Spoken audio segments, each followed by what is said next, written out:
Taong 1987 nang lumutang ang konsepto ng pagkokonekta ng Timog at Gitnang Luzon.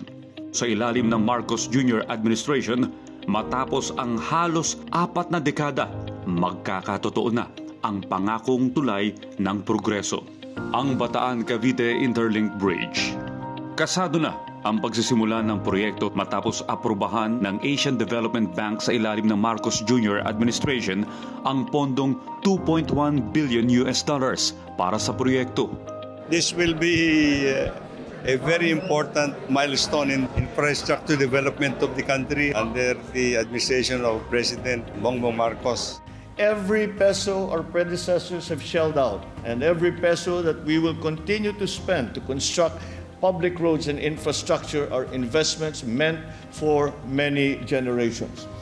With this bridge, certainly it will give direct benefits to the northern part and southern part corridors for further development. No?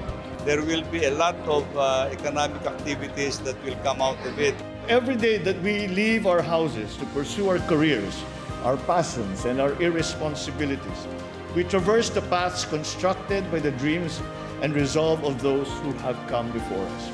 Therefore, since we know firsthand the benefits and the rippling effects that come when massive visions for the country turn into reality, it is, of course, our responsibility to keep aspiring and persevering for bigger victories for our people.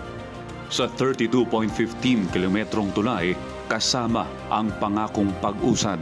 That will be an incredible feat when it happens and would significantly help in decongesting Metro Manila as motorists will be able to travel without passing through the metropolis.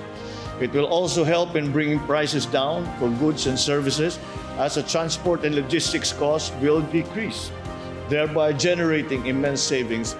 Ang 5 oras na biyahe mula Bataan hanggang Cavite, inaasahang mapapaikli na sa 30 minuto ayon sa Department of Public Works and Highways.